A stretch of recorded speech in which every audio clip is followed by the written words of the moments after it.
ओम शांति। 25 फरवरी 2023 बाबा के आज के महावाक्य हैं। बाबा समझाते, मीठे बच्चे, श्री श्री की श्रेष्ठ मत पर चलने से ही तुम नर से श्री नारायण बनेंगे, निश्चय में ही विजय है। प्रश्न है, ईश्वर की डायरेक्ट रचना में कौन सी विशेषता अवश्य होनी चाहिए? बाबा समझाते, सदा हर्षित रहने की। ईश्वर की रचना के मुख से सदैव ज्ञान रतन निकलते रहें। चलन बड़ी रॉयल चाहिए। बाप का नाम बदनाम करने वाली चलन ना हो। रोना, लड़ना, झगड़ना, उल्टा सुल्टा खाना, ये ईश्वरीय संतान के लक्षण नहीं। ईश्वर की संतान कहलाने वाले अगर रोते हैं, कोई अकर्तव्य करते हैं, तो बाप की इज्जत गंवाते हैं। इसलिए बच्चों को बहुत बहुत संभाल करनी है। सदा ईश्वरीय नशे में हर्षित मुख रहना है। तो बाबा कहते हैं, आप अपने चेहरे और चलन से ही सेवा कर सकते हैं। चेहरे और चलन से, व्यवहार से नज़र आना चाहिए और आत्माओं को कि आपने ईश्वर को पाया है, आप ईश्वरीय संतान हैं। तो कोई भी यदि अकर्तव्य, मर्यादाओं की अवज्ञा, उल्लंघना हमसे होती है, तो बाबा पूछते, फिर कौन कहेगा कि ये ईश्वरीय संतान है? ओम शांति। बच्चों का मुखड़ा देखना पड़ता है। ये कोई साधु संत नहीं, बाप दादा और बच्चे हैं। इसको कहा जाता है ईश्वरीय कुटुंब परिवार। ईश्वर यानी परम पिता, जिनका बच्चा है ये ब्रह्मा। फिर तुम हो ब्रह्मा कुमार कुमारियाँ, वे है वर्ल्ड का फादर। यूँ सारी दुनिया के 3 फादर तो होते ही हैं। एक निराकार बाप, दूसरा प्रजापिता ब्रह्मा, तीसरा फिर लौकिक बाप। परंतु ये किसी को भी पता नहीं है। चित्र आदि भी बनाते हैं, लेकिन जानते नहीं कि ये कब आए थे। शिव का भी चित्र है, ब्रह्मा, विष्णु, शंकर का भी चित्र है, परंतु वे क्या पाठ बजाते हैं, उन्हों का नाम क्यों गाया जाता है, ये कोई भी नहीं जानते। भल बहुत पढ़े हुए हैं, लाखों की संख्या लेक्चर सुनने जाती है, परंतु तुम बच्चों के आगे जैसे कुछ भी नहीं जानते। बाबा कहते, भले उनके आगे लाखों की संख्या ही क्यों ना हो, लेकिन जो सत्य ज्ञान हम ब्राह्मण आत्माएं सुना सकती हैं, वो सत्य ज्ञान और कोई के पास नहीं है। बिल्कुल ही तुच्छ बुद्धि है। बाबा आकर तुमको स्वच्छ बुद्धि बनाते हैं। तुम सब कुछ जानते हो। ऊंचते ऊंच बाप है। अब नई रचना रच रहे हैं। नई दुनिया में नई रचना चाहिए। गांधी जी भी कहते थे, नई दुनिया, नया राज्य चाहिए। भारत ही है जिसमें एक राज्य सतयुग में होता है। सिर्फ सूर्यवंशी लक्ष्मी नारायण का राज्य होता है, फिर चंद्रवंशी का राज्य होता है, तो सूर्यवंशी प्राय लोप हो जाता है। फिर कहा जाता है चंद्रवंशी राज्य। हाँ, वे जानते हैं कि लक्ष्मी नारायण होकर गए हैं, परंतु कहलाएंगे राम सीता का राज्य। तो ब्रह्मा कोई क्रिएटर नहीं है, रचयिता एक बाप है। शिव बाबा रचता आते हैं, आकर बतलाते हैं कि मैं कैसे नई रचना रच रहा हूँ। ब्रह्मा द्वारा तुम ब्राह्मणों को रच रहा हूँ, तो बाप से ज़रूर वर्षा मिलना चाहिए। ये थोड़ी सी बात भी कोई समझ जाए तो 21 जन्मों के लिए अहो सौभाग्य। कभी भी दुखी व विधवा नहीं होंगे।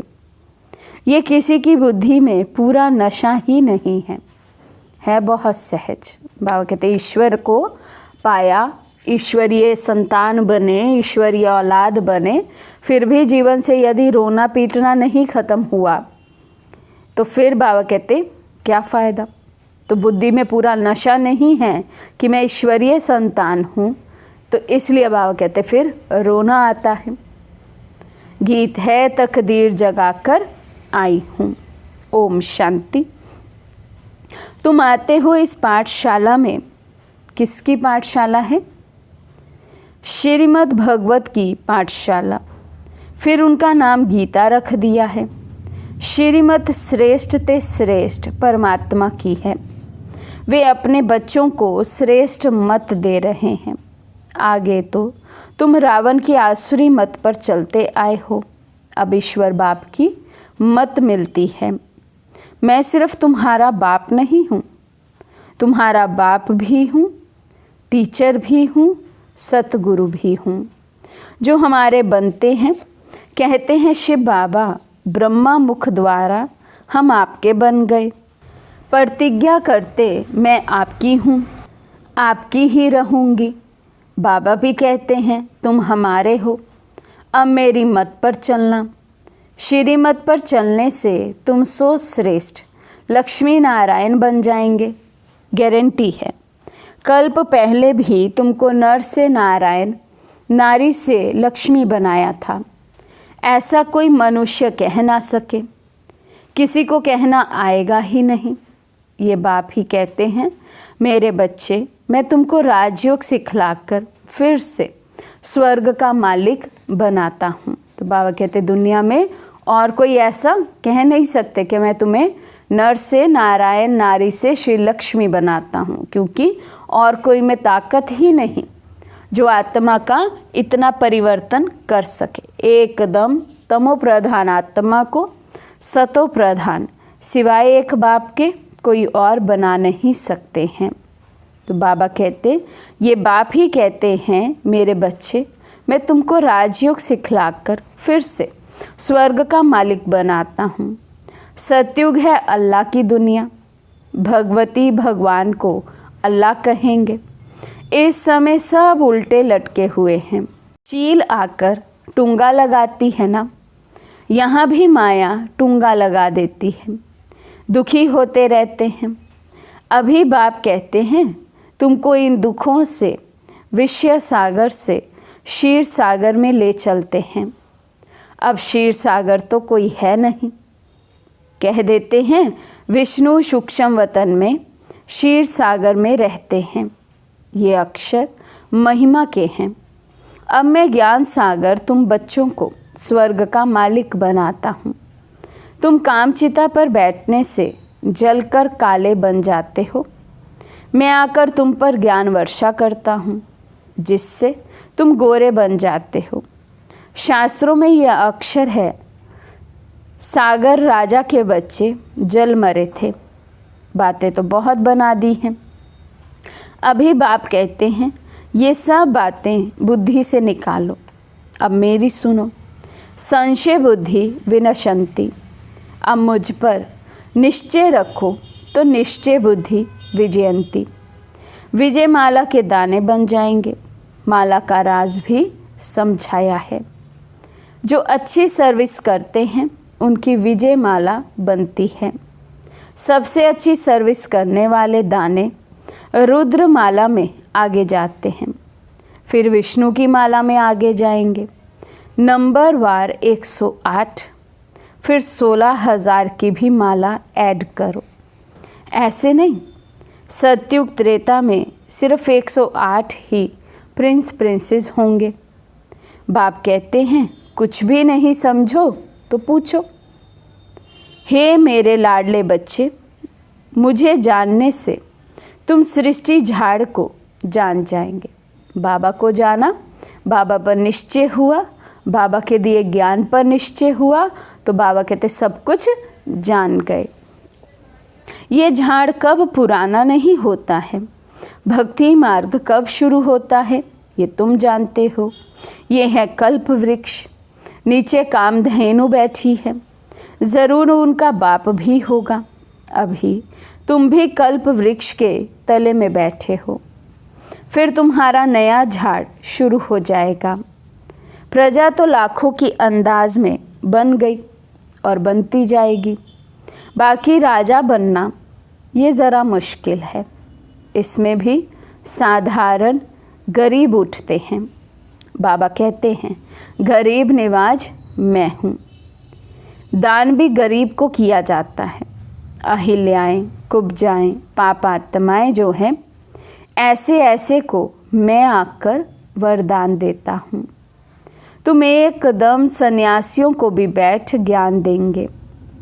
ब्राह्मण बनने बिगर देवता कोई भी बन ना सके।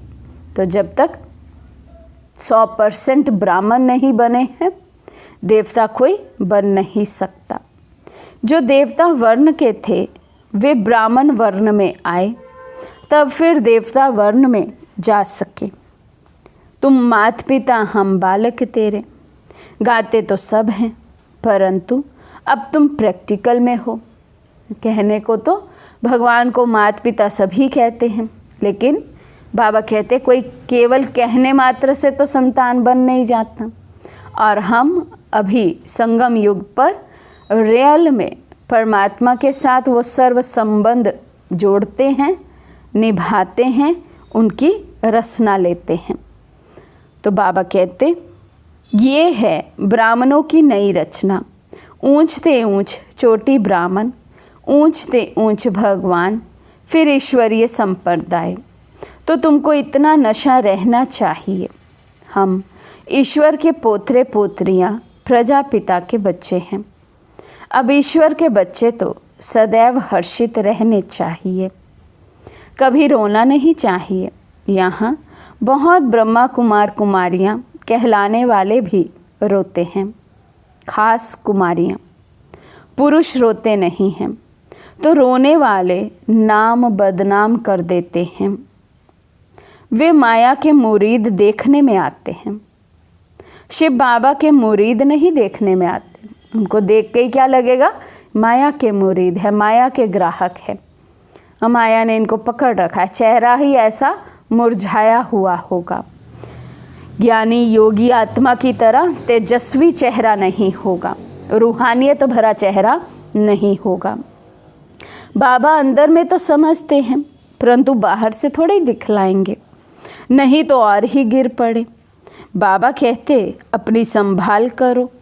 सतगुरु की निंदा कराने वाला कभी ठोर नहीं पाएगा।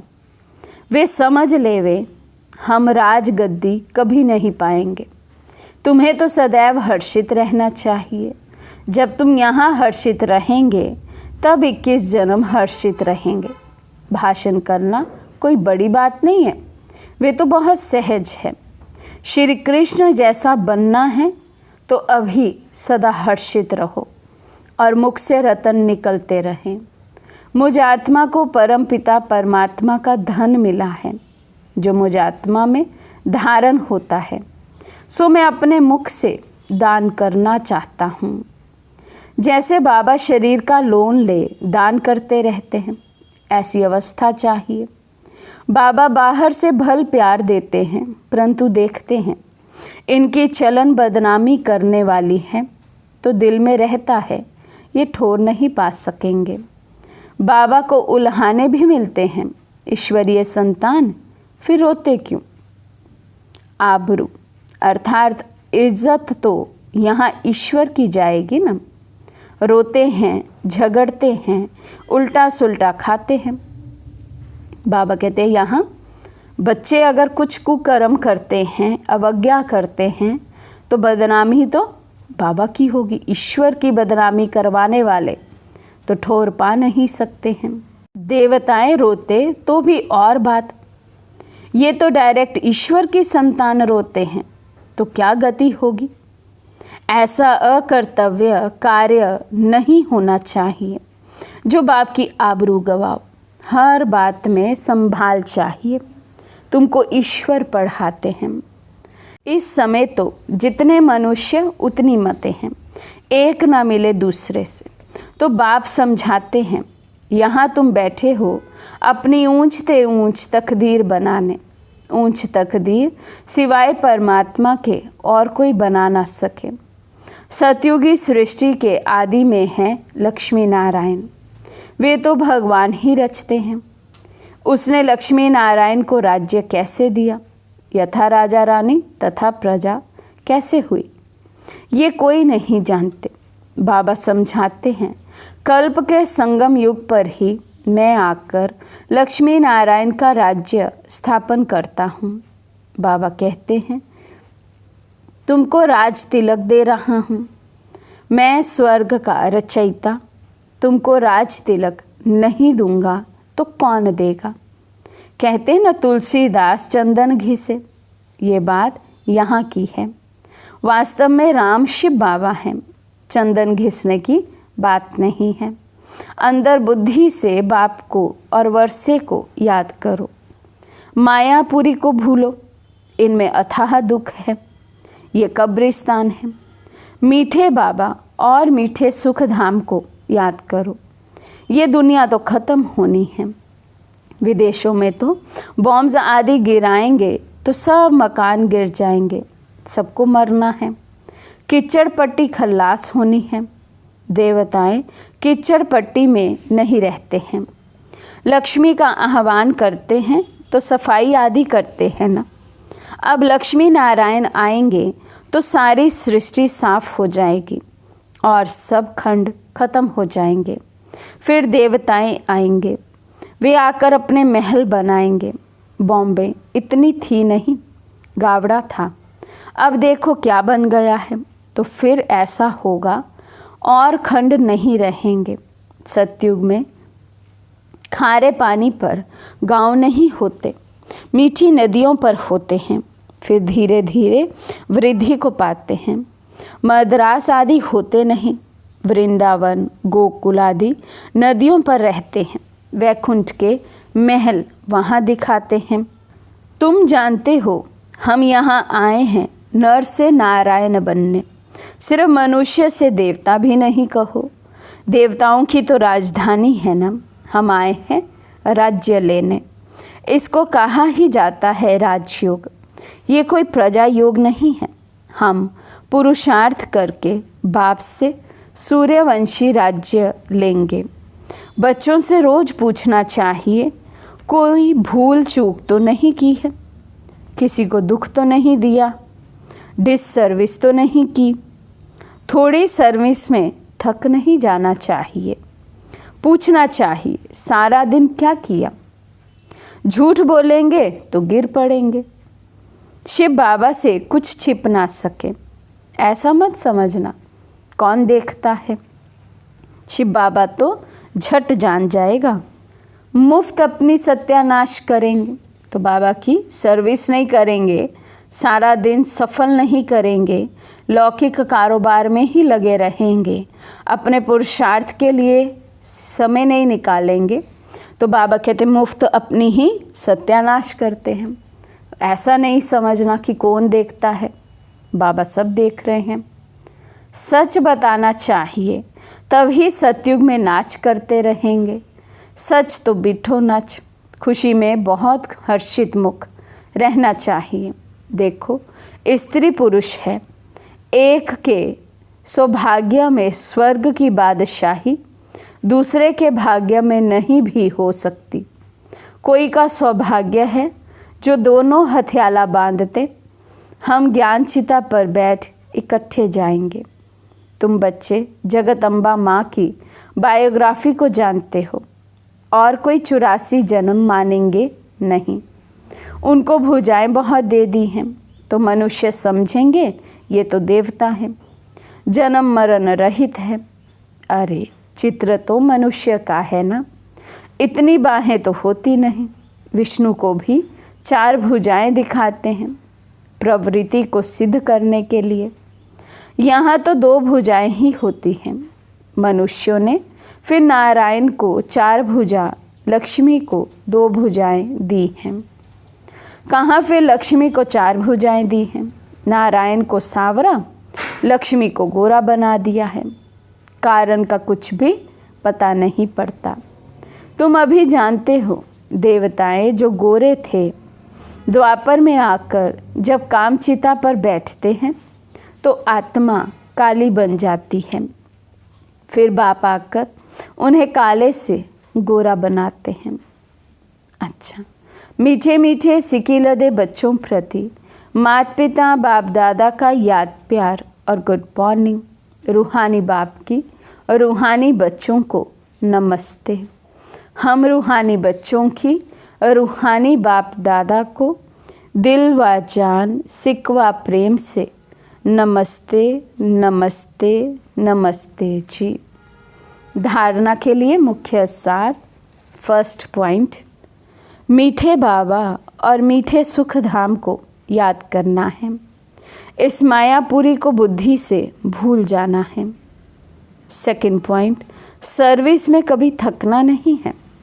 विजयमाला में आने के लिए अथक हो सर्विस करनी है। शिव बाबा से सच्चा रहना है। कोई भूल चूक नहीं करनी है। किसी को दुख नहीं देना है। आज का वरदान है, एक के पाठ द्वारा निराकार आकार को साकार में अनुभव करने वाले वरदानी मूर्त भव। एक के पाठ द्वारा निराकार आकार को साकार में अनुभव करने वाले वरदानी मूर्त भव। सिर्फ एक का पाठ पक्का करके वरदाता को राज़ी कर लो तो अमृत वेले से रात तक हर दिनचर्या के कर्म में वरदानों से ही पलते चलते उड़ते रहेंगे। वे एक का पाठ है, एक बल, एक भरोसा, एक मत, एक रस, एकता और एकांत प्रिय। ये एक शब्द ही बाप को प्रिय है। जो इस एक का पाठ पक्का कर लेते हैं उन्हें कभी मुश्किल का अनुभव नहीं होता। ऐसी वरदानी आत्मा को विशेष वरदान प्राप्त होता है, इसलिए वे निराकार आकार को जैसे साकार अनुभव करते हैं। स्लोगन है, किसी से किनारा करके अपनी अवस्था बनाने के बजाय सर्व का सहारा बनो। किसी से किनारा करके अपनी अवस्था बनाने के बजाय सर्व का सहारा बनो। अव्यक्त इशारे। परमात्म प्रत्यक्षता के लिए अब प्रतिज्ञा करो कि वेस्ट खत्म करेंगे, बेस्ट बनेंगे। जब कोई परीक्षा आए तो प्रतिज्ञा याद करो। तो जब सभी ऐसे बेस्ट बन जाएंगे तब ही प्रत्यक्षता का झंडा लहराएगा। प्रत्यक्षता का पर्दा खुलने के पहले आप मूर्तियाँ पूरी तैयार होनी चाहिए। अच्छा, ओम शांति।